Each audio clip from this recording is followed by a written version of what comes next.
The morning begins as usual. Seok-hyun is drinking coffee in the kitchen. Haran is getting Hana ready for school. Hana is in a hurry. Can't find her textbook. Everything is as usual.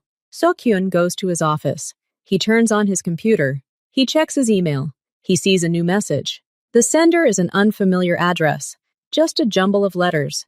He opens the email. There's no text, just one picture. He clicks on it. A photograph appears on the screen. It was taken outside. A girl stands against the backdrop of a tall gray fence. She is hugging a guy. They are both laughing. The girl is standing almost half-turned to the camera. Seok-hyun looks closely. The girl has the same high buns of dark curls as Hana, the same jacket, the same facial structure. The school beyond the fence is not the one where Hana goes to. He knows all the schools in their area. This school isn't here. It's somewhere else. He saves the photo, sends it to Karen via messenger. He writes, "Urgent. Take a look." 2 minutes later, the phone rings. It's Haran. "I saw," she says. Her voice is quiet. "It's her." "Yes," says Seok-hyun. "It looks like her." He looks at the photograph again. The girl in the picture is hugging a guy. They look close. Hana never mentioned a guy. She said she was busy with her studies. Seok-hyun leaves work early. He arrives home. Haran is already there. She's sitting in the kitchen. Her phone is on the table in front of her.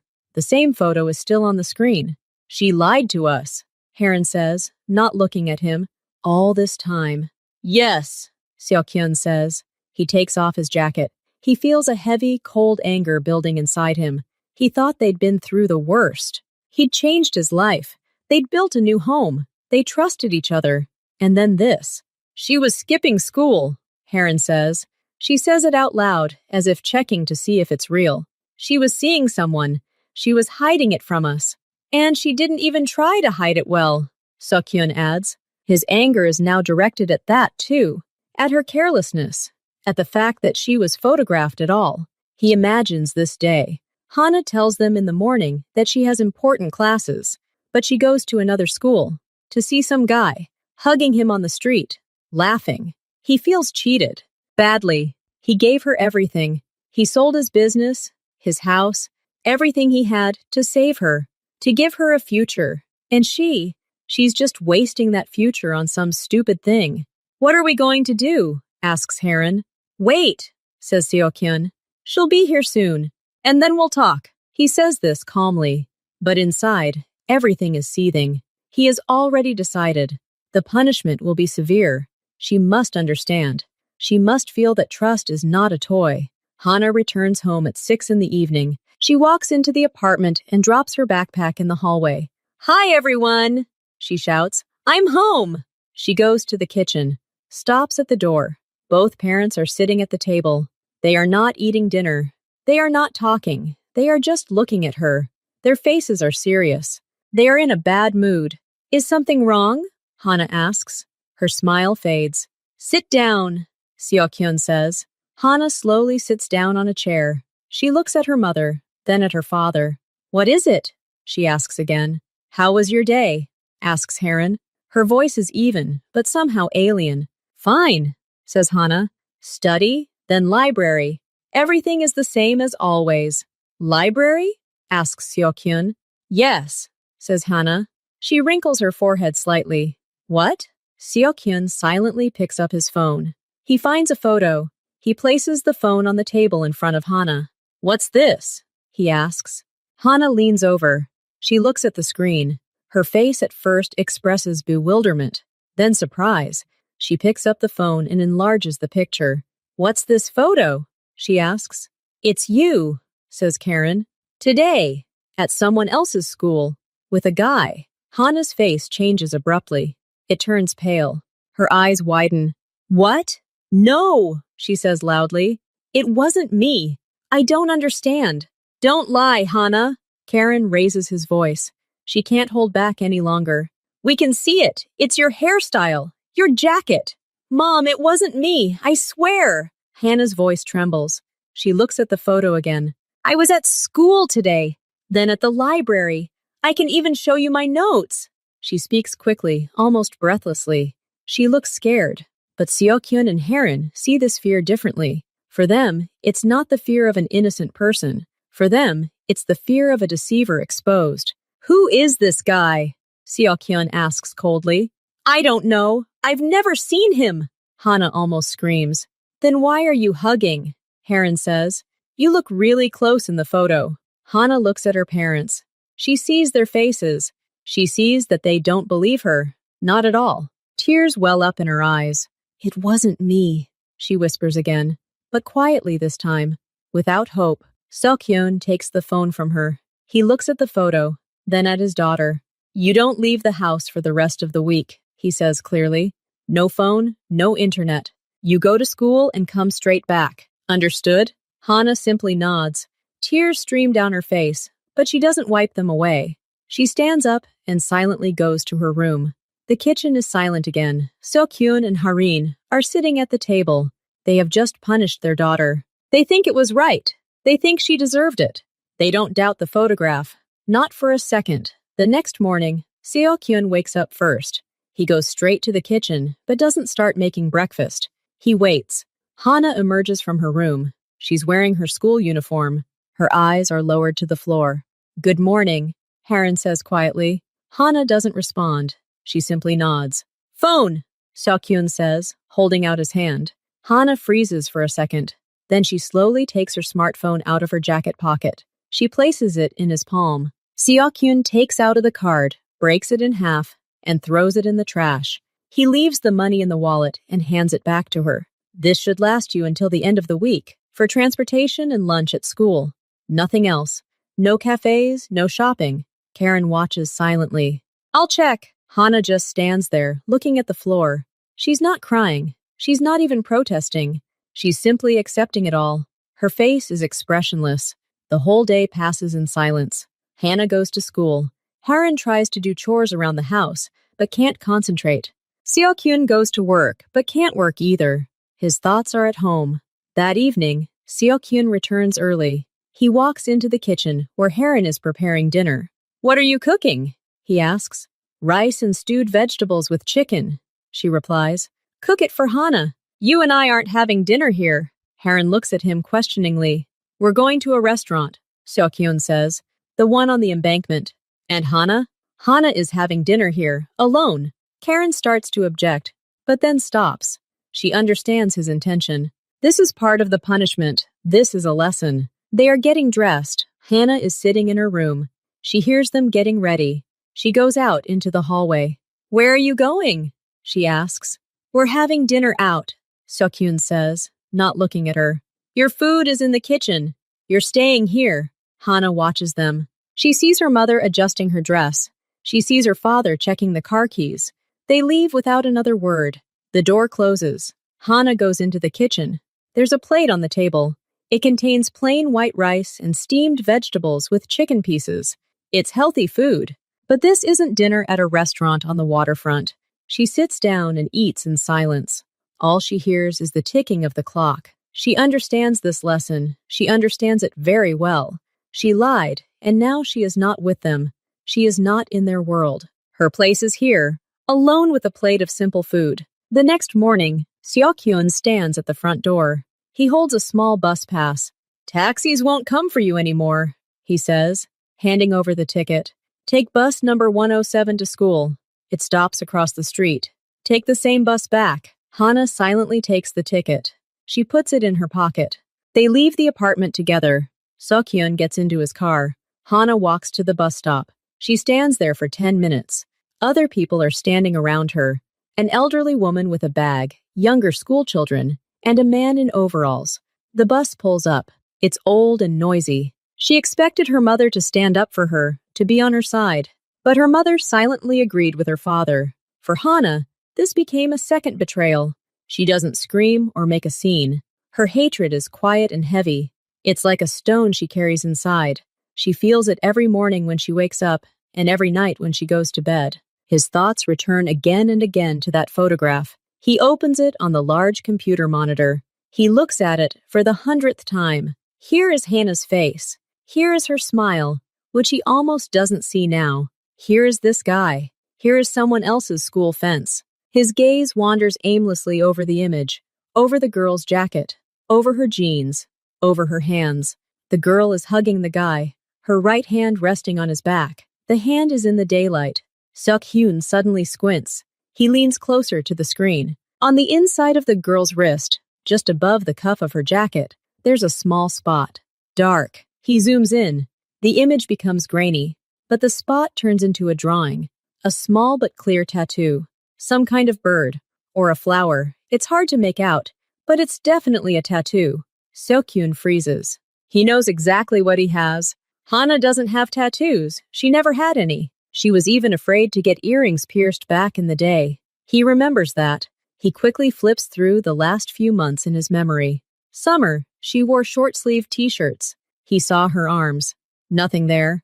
Now it's winter. She wears sweaters, but they're warm at home. For several days, she walked around the house in ordinary short-sleeved pajamas. He definitely didn't see any tattoos. For the first time in days, a sharp, prickly uncertainty stirred within him. He looks at the face in the photograph again. It's very similar. But this face, it's too perfect.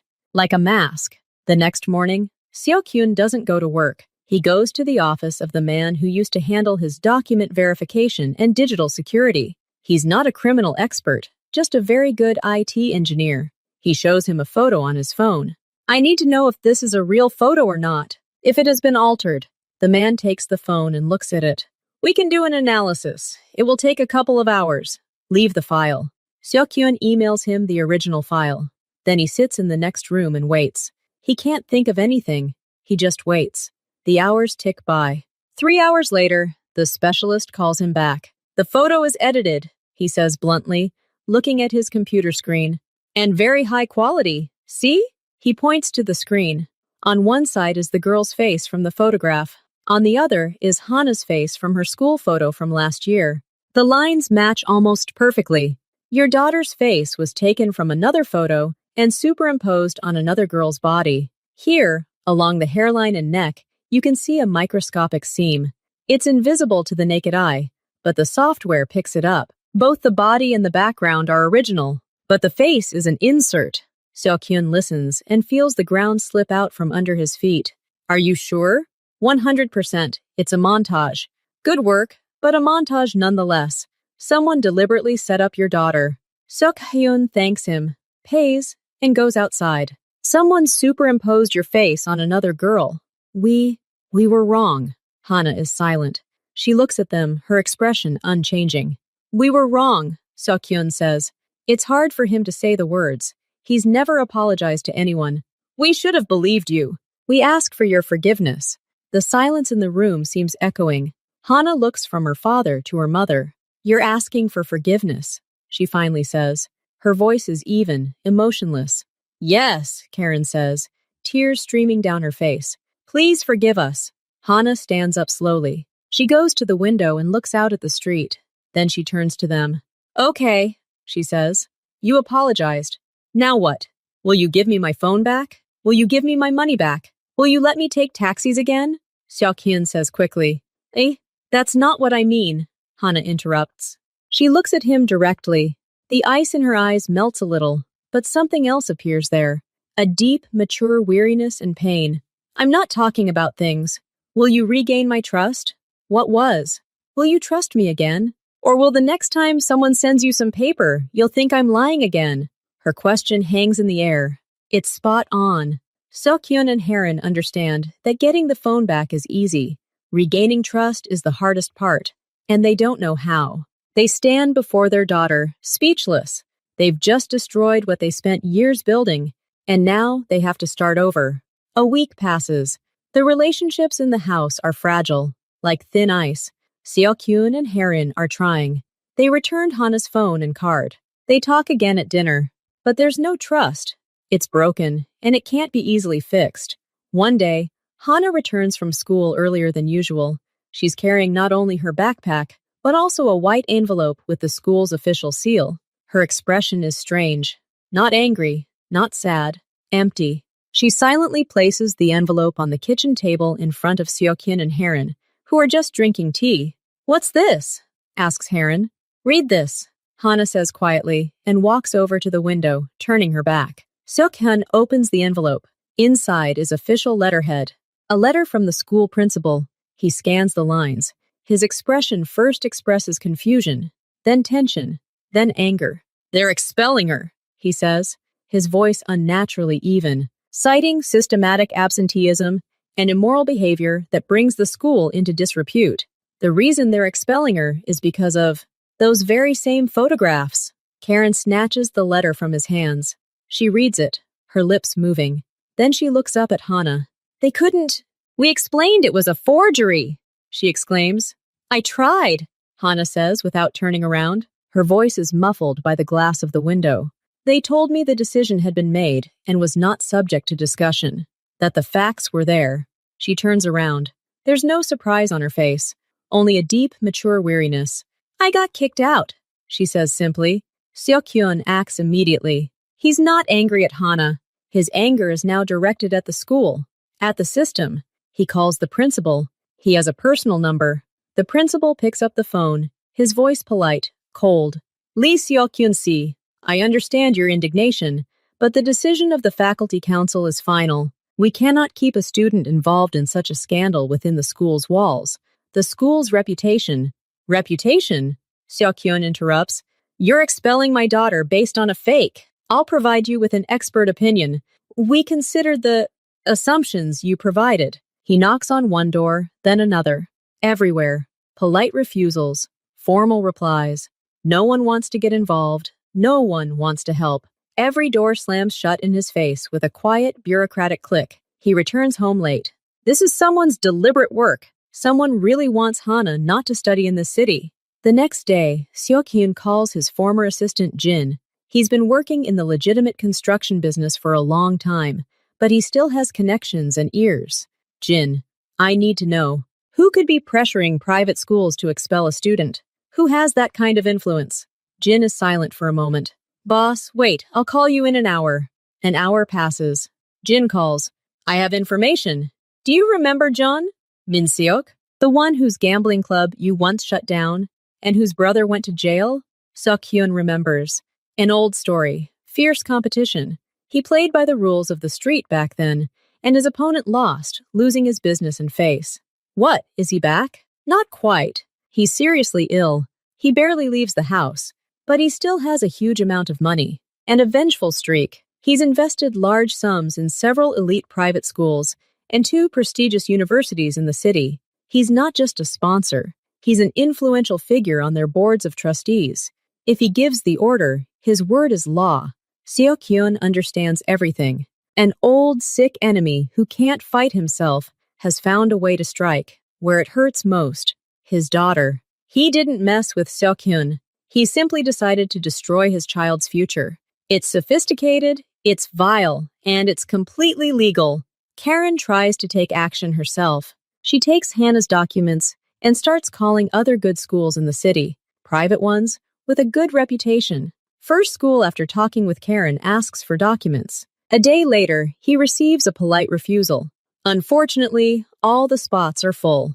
The second school invites him for an interview. The principal looks at Hannah's grades, praises them, and then, seemingly by accident, asks, "Why are you transferring from your previous school in the middle of the year?"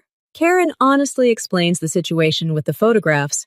The principal's face becomes inscrutable. The rage with which he once crushed everything in his path. His hands clench into fists. Simple, cruel plans flash through his head. "That's enough," he says hoarsely. "I'll stop this, right now." He heads for the door to go and talk to Min Seok, or any school principal who dares. Her eyes are also blazing, but not with rage, but with despair. "And what if you go and start threatening? You'll prove to everyone they're right, that you're a dangerous criminal, and Hana is the daughter of a criminal. They'll say, 'Look, he confirmed it with his behavior. Do you want to lock her in this role forever? Do you want the police to come to our house again?'" Her words hit him like cold water. Seok-hyun stops. He breathes heavily. He looks at his clenched fist. He looks at Hae-rin, who stands before him, small and fragile, but not backing down. She's right. His old methods will solve one problem and create 10 new ones.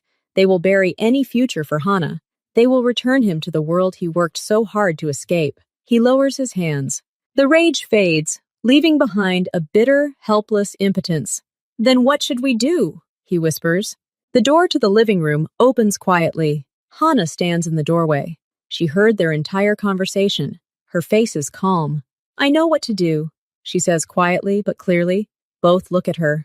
I need to leave, Hana continues, from this city, or even from the country. Seok-hyun and Haran freeze. What? No! Haran exhales first.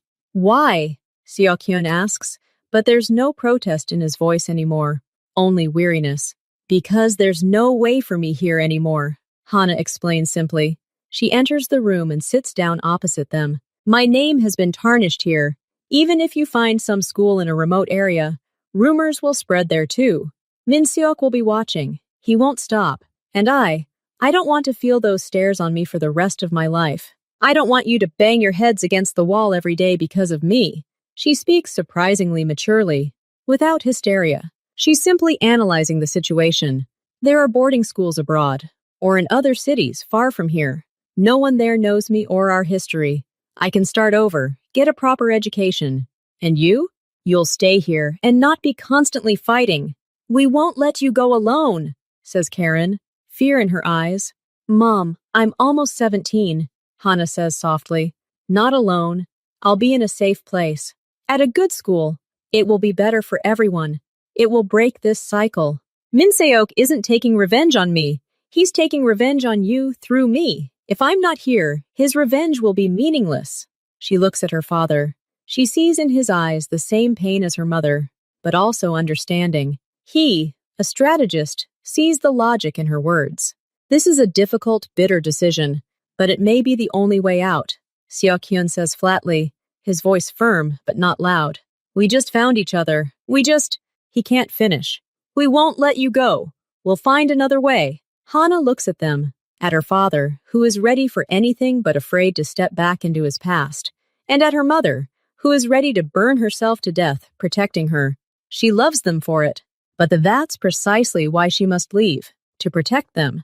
Their argument about Hana's departure drags on for several days. Neither gives in. Seok-hyun and Harin explore every possible option. Home tutors, online schools, transferring to a regular public school in the most remote area. What's wrong? Karen asks immediately, jumping up. It's okay. It'll pass, Hana manages to say, but her face turns white. Beads of sweat form on her forehead. Seok-hyun is already there. He sees her fingers digging into the fabric of her sweater. This isn't just pain. It's too intense. How long have you been in this pain? He asks quietly, but very clearly. Hana is silent, simply shaking her head, unable to speak. Haran, call an ambulance, Seok-hyun says, his voice brooking no argument. He scoops his daughter up into his arms.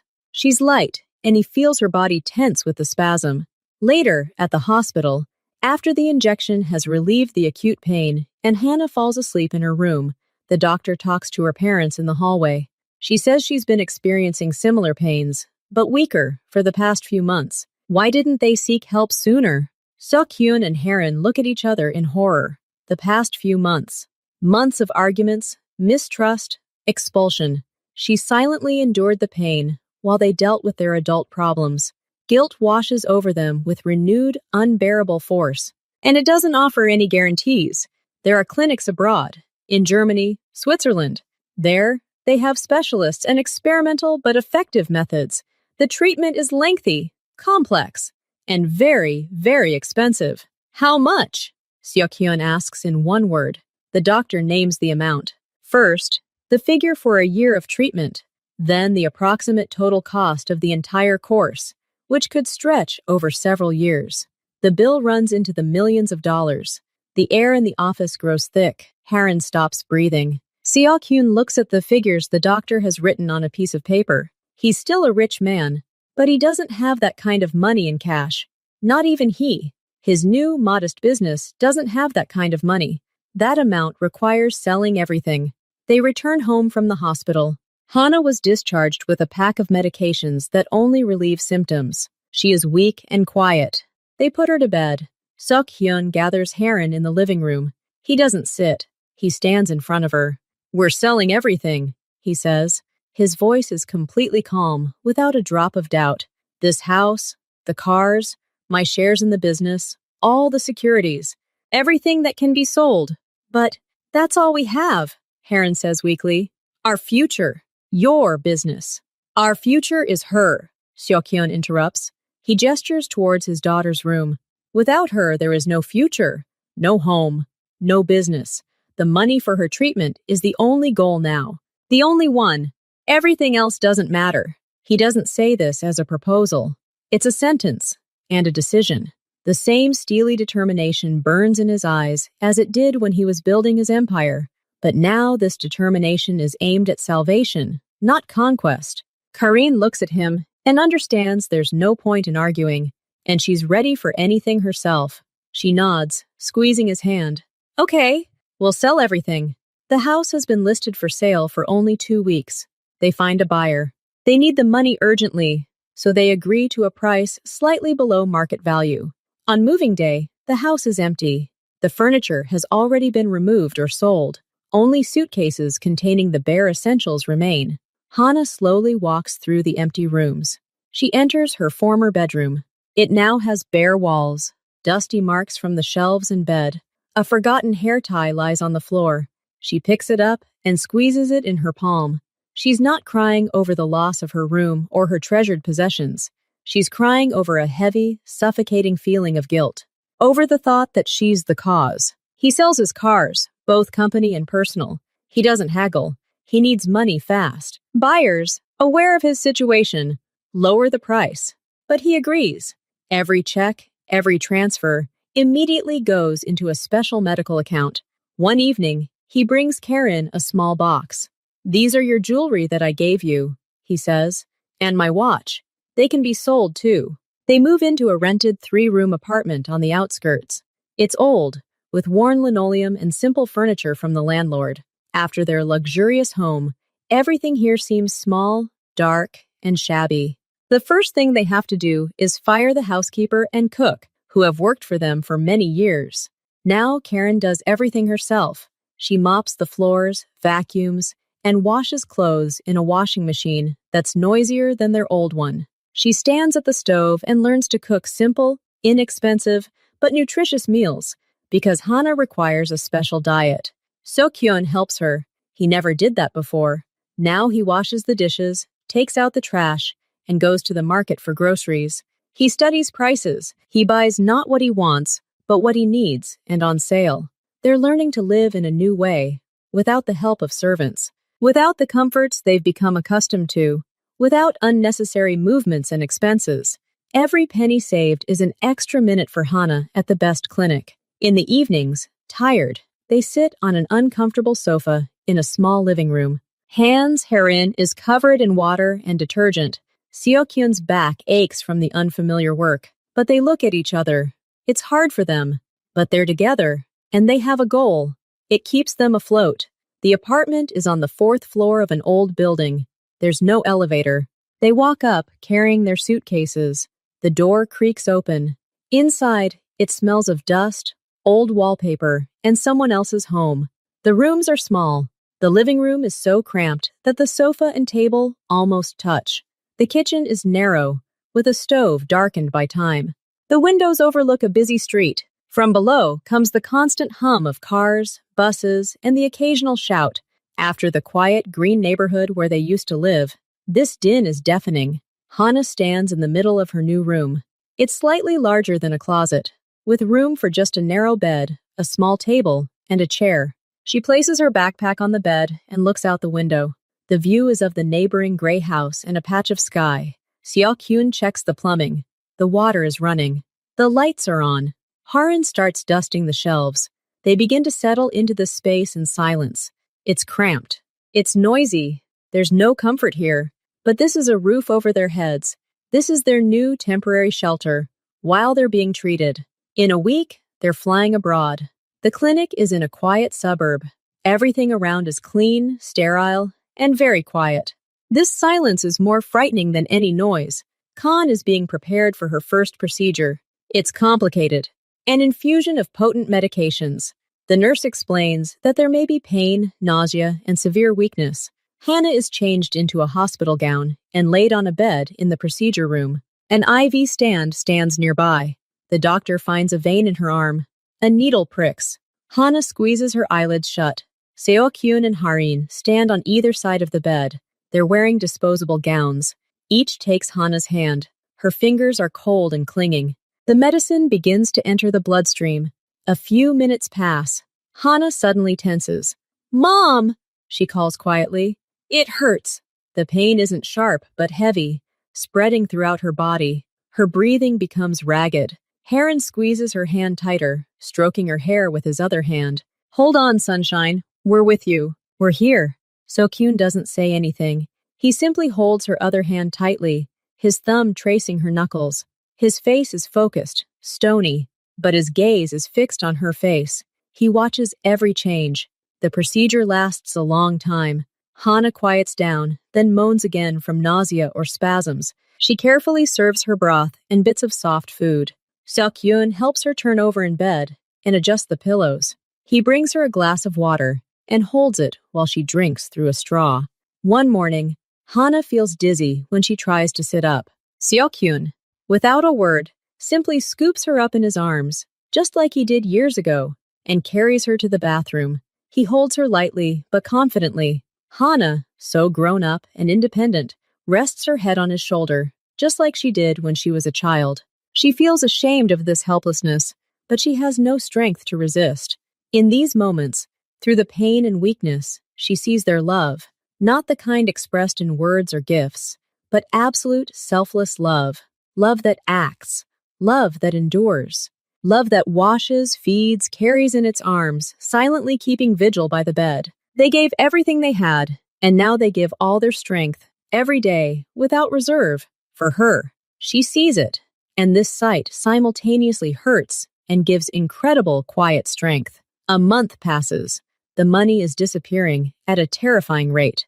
Every procedure, every day at the clinic, every examination, it costs astronomical sums. The bill they worked so hard to accumulate is melting away before their eyes. One night, when Hana and Seo-kyun are asleep, Harin walks into the small kitchen of their temporary rented apartment near the clinic. She turns on the dim light over the stove. She sits down on a chair and rests her head on the table. And then a soft, muffled sound breaks the silence. She's crying. Not sobbing, but actually crying. Hopelessly, bitterly, without tears.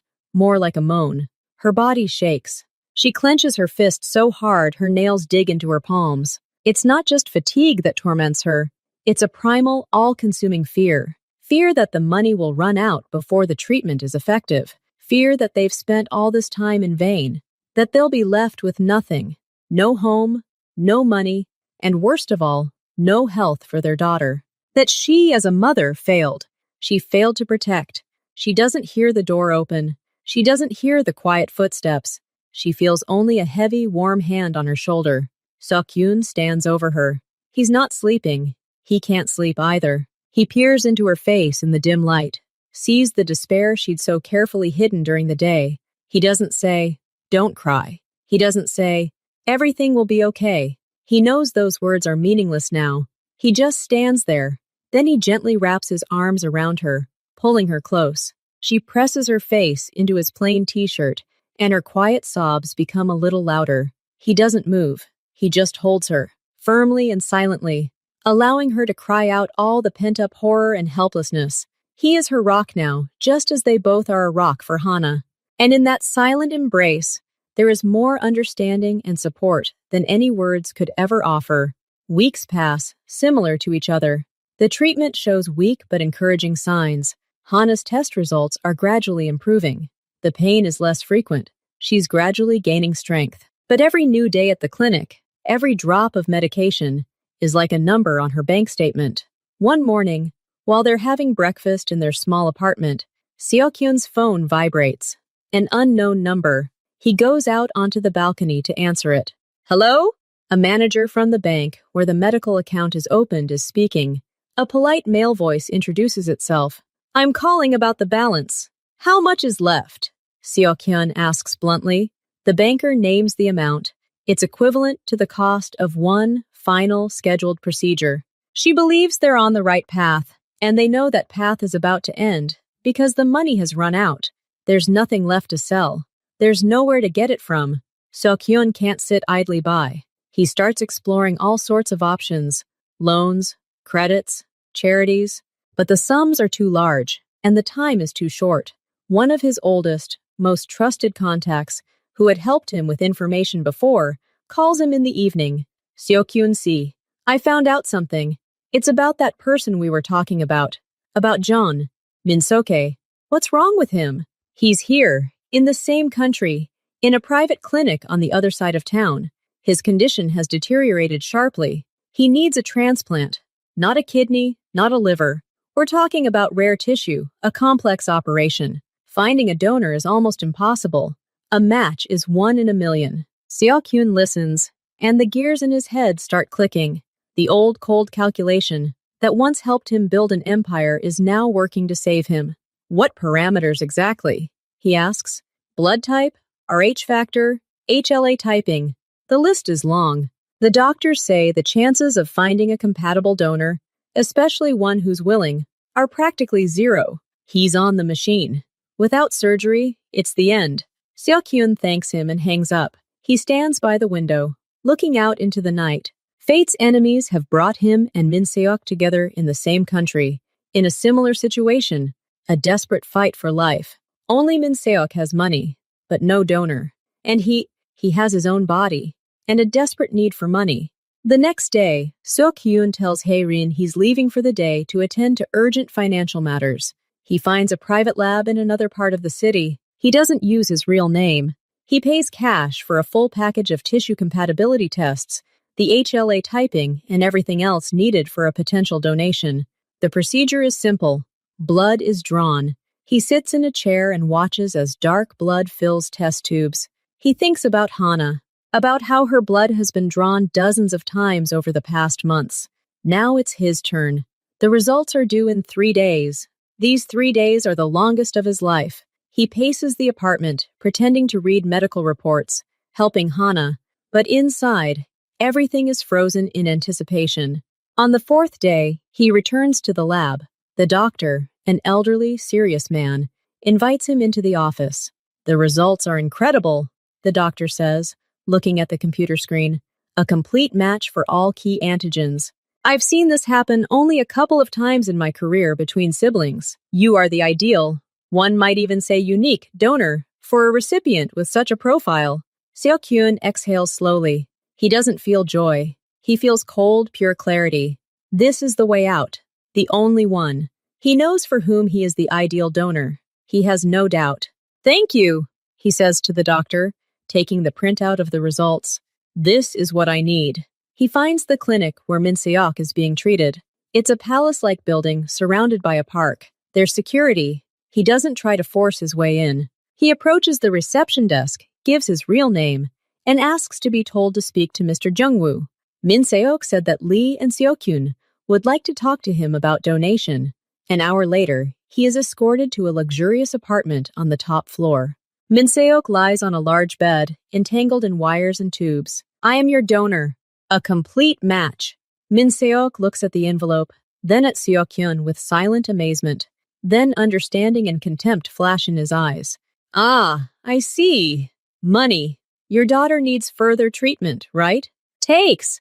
The doctors draw up a plan. You finance it, without limits. Second, Min-seok asks, my daughter's name. It must be removed from all blacklists. You give orders to all these schools and universities. You make sure her reputation is clean, so that she can come back and build a future. Any future she wants. Min-seok looks at him for a long moment. The room is silent. The only sound is the hum of the equipment. That's it? He finally says. Are you willing to give up a part of yourself, risking your life for this? It's not a part of yourself, Seo-kyun corrects him. It's the price. The price of her future. Agreed? Min-seok nods slowly. This isn't mercy for him. It's a cold exchange. His life is for the life and future of his enemy's daughter. He hates Seo-kyun, but he wants to live. Agreed. My lawyers will draw up the agreement. Okay, Seo-kyun says. He turns to leave. Seo-kyun, Min-seok stops him. Why? You could have asked for my money, my assets, my humiliation. Seo-kyun turns around at the threshold. I don't need your humiliation, and not all your money. I only need her health and her future. Everything else is irrelevant. And he leaves, leaving his old enemy alone in the luxurious room with the incredible chance he had just received. The lawyers work quickly, the contract is drawn up, and the money has been transferred in advance to a special account for Hana's treatment. Confirmation comes from the schools. The error has been acknowledged, and Hana's name has been removed from all internal lists. Everything is ready for the surgery. Haran is shocked by this sudden success. She doesn't understand where the money came from. Seo-kyun tells her he found an investor who believed their story and is lending them the money against future profits. He can't tell her the truth. He knows she won't allow it. But Hana hears everything. She lies in her room, the door ajar, and hears her parents talking in the kitchen in quiet, agitated voices about the agreement, the operation, and guarantees. Her phone, which was returned to her, receives a strange message from an unfamiliar number. Your father is a hero. He's giving himself for you. Most likely, this message is from one of Min-seok's men, trying to sow panic. But it hits the mark. She walks into the kitchen. Her face is white as paper. Dad, she says, her voice shaking. What operation? What are you giving away? Seo-kyun and Haran fall silent. I don't want you to risk it because of me. Without this risk, you have no chance, Seo-kyun says firmly. Then let it not be, Hana sobs. I refuse treatment. I don't want it if the price is you. It's better for me. It's better for me. She can't finish, sobbing. Hana stands, trembling, staring at her father. Seo-kyun approaches her. He doesn't try to hug her. He sits down on the chair next to her, so they're level. He takes her hand. Her fingers are icy. Listen to me, he says, so quietly that only she can hear. My entire first life, the one before you and before Mom, I only took power, money, territory. I took from others, thinking it made me strong. I built something on fear, and I lost it all. And I almost lost you. He pauses, looking at their intertwined hands. Then I started giving, little by little at first, then more and more. I gave away my old business, my way of life. I gave away my house, my cars, all my things. And you know what? Every time I gave something away, I felt not poorer, but freer, more right. He looks up at her. Now I have a chance to give away the most precious thing I truly have. Not a thing, not money, but a part of myself. To buy you the most precious thing, your health and your future. For me, this is the only truly right thing I've ever done. The first thing that won't leave me with a shred of shame. Only peace. Because I'll know I did everything I could, like a father. Hana looks at him through tears. She sees neither fanaticism nor despair in his eyes. She sees the very clarity and calm he speaks of. He doesn't rush headlong into the breach. He simply made the only decision possible for himself. He looks at her not as a sick daughter, but as a person for whose life he is willing to pay the highest price. Not out of a sense of duty, but out of love, which is stronger than fear and stronger than death itself. She can't find the words to argue with this. She simply falls to her knees before him, embraces him, and presses her face into his knees, her shoulders shaking convulsively. She understands that she cannot refuse, because his sacrifice will only be in vain if she does not accept it, if she does not live, truly live. The morning begins very early. No one has had any real sleep. Hana is taken to her room in the medical wing. Today, she's undergoing not a routine procedure, but a more complex one, part of a lengthy protocol that has now been fully paid for.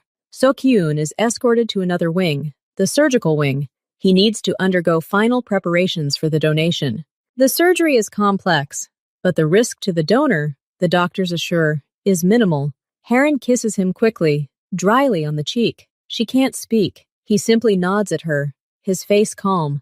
Then she runs back to Hana. Her daughter is already in a hospital gown, and they're starting an IV to prepare her. Hana's face is frightened, but not because of her procedure. Mom, how's Dad? She whispers. He'll be okay, Karen replies just as quietly, taking her hand. Her own fingers are icy. Time drags on. Hana is given medication. She gradually falls asleep. Haran sits next to her, watching her daughter's chest rise and fall evenly under the influence of the medication. Then she jumps up. She needs to get to Seokyun. She rushes down the long, sterile corridors to the surgical wing. He's already been wheeled into the pre-op area. She's allowed to approach for a second. He's lying on a gurney, already mildly sedated. His eyes are half closed. "I'm here," she says, touching his hand. He weakly moves his fingers in response. There's nothing more he can do. She is asked to leave. The operation begins.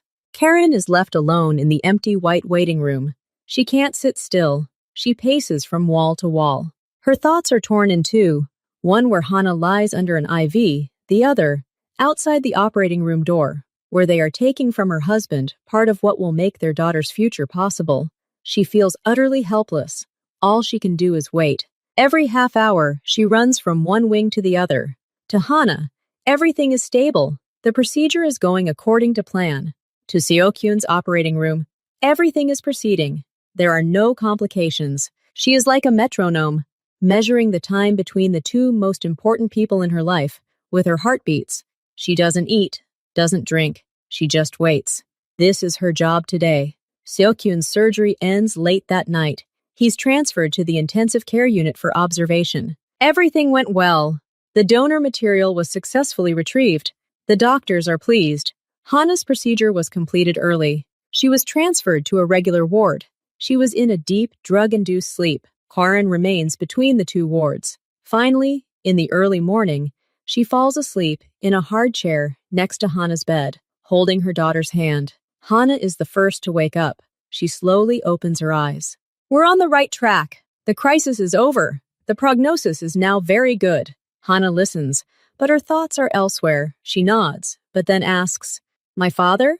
How is he?" "He's fine. The operation was a success. He's recovering. You can see him later." Karen wakes up to their quiet conversation. She hears the doctor's words. At first, she can't believe them. Then a slow, tired, but genuine smile appears on her face. She squeezes Hana's hand. Later, when Hana is allowed to get up, they go to see Seokyun. He's already been transferred to a regular ward. He's lying there, pale, with tubes and wires attached, but his eyes are open. He's very weak. He sees them in the doorway. He sees Karin, trying to smile through her tears. He sees Hana, looking at him with wide, wet eyes. He can't speak loudly. He just moves his lips, but they read them. "Is everything okay?" Hana nods, comes closer, and very carefully places her hand on top of his. "It's okay, Dad," she says. "Thank you." A shadow of a smile appears on his face, weak, but the most sincere in months. He closes his eyes, not because he wants to sleep, but because he can finally allow himself to relax, because the worst is behind him. A long recovery awaits them, a return to that same small, poor apartment on the outskirts. A life without savings, without a reserve for the future, awaits them. But they have something that no amount of money can buy. They have her health, which can now truly be cured. They have his honesty, which he discovered by going all the way. They have the three of them, their shared life forged in the most difficult trial. And this is their most important, most indestructible treasure. They can rebuild everything else. Together. A week passes. Seokyun is discharged from the hospital. He walks slowly, holding onto the wall. His shirt hangs off him like a hanger. He has lost a lot of weight during the surgery and recovery. His face is still pale, and there are deep shadows under his eyes. Hana had already returned to their rented apartment earlier. Her condition is stable. The new medications, which she can now afford, are working. The pain has almost completely subsided. The weakness remains, but it's no longer the same complete helplessness. He sits in the kitchen, wrapped in an old robe, silently staring out the window. He's not used to being weak. He's not used to being cared for. He's always been the one who solves problems, not the one who is the problem. Hana sits down next to him, voice, only weariness. Weak, like a rag. "It will pass," she says confidently. "You always said the most important thing is to endure the first steps." He looks at her. He sees the color returning to her cheeks. He sees the energy in her eyes that the illness had almost extinguished. And he understands that it was worth it. Every second of weakness, every stitch, every day of recovery is a price. And he sees the goods. He sees his daughter coming back to life. Another week passes. Seo-kyun can now walk around the apartment on his own. He still tires easily, but he no longer sleeps for days. One evening, after dinner, he's left sitting in the kitchen with Haran. Hana has gone to her room to rest. Seo-kyun begins quietly. It will last for a long time. For all the treatment, for rehabilitation, for everything that is needed. Haran nods. She still can't quite believe the sudden financial security. And now what? She asks. When Hana gets better, what will we do? We have nothing. Seo-kyun looks at his hands. Hands that once held power, but now can barely hold a full cup without shaking. We'll start over, he says simply. From the very beginning, like everyone else. I'll find a job. What job? Haran asks sadly. You've never worked for hire. You've always been the boss. I'll learn, he shrugs.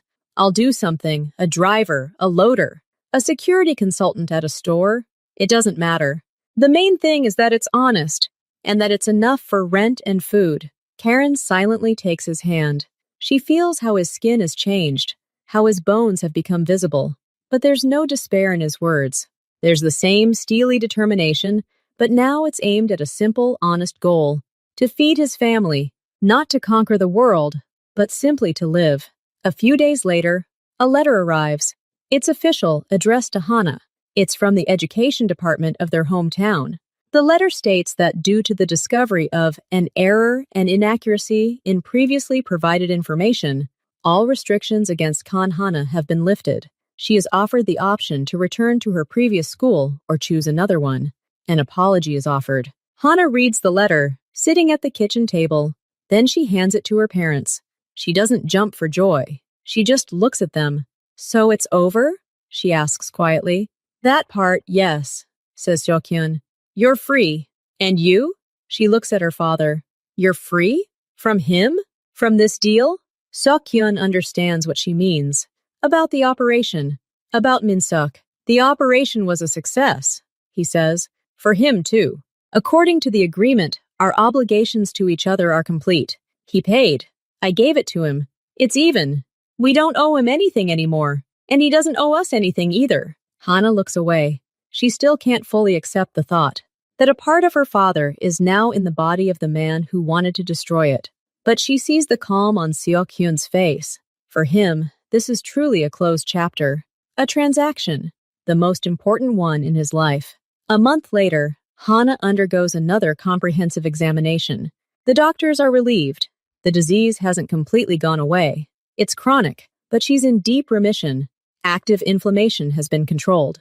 Now all she needs is supportive therapy, regular checkups, and a healthy lifestyle. She can return to normal life. Slowly, but she can. They decide not to return to their old city right away. There are too many memories. They need time for the three of them to recover. They stay in this strange city, in their shabby apartment. Seo-kyun, as soon as he regains his strength, actually finds a job, not as a driver or a loader. A small logistics company is looking for someone with an analytical mind to plan routes. It's computer work that doesn't require physical strength. He passes the interview. He tells the truth about his past, that he once owned his own business, which he sold due to family circumstances. He is hired on a probationary period. The salary is small, but it's money. His own, honest money. Karen finds a part-time job translating documents remotely. It doesn't bring in much, but it helps. Hana starts working with online tutors to catch up on her schoolwork. It's difficult. Her brain functions more slowly after her illness and medications, but she's persistent. In the evenings, they gather in their cramped kitchen. They eat the simple food Haran prepares and discuss their day. Seo-kyun talks about the new routes he's created and how it saved the company money. Haran complains about a complex legal text he had to translate. Hana shows off a notebook where she finally figured out a difficult chemistry topic. They laugh. Sometimes, the laughter is still quiet, cautious, as if they're afraid to scare him away. But it's there. They are poor. They have no savings. They have old furniture and constant noise outside the window. But in this apartment, there is no fear, no lies, no mistrust.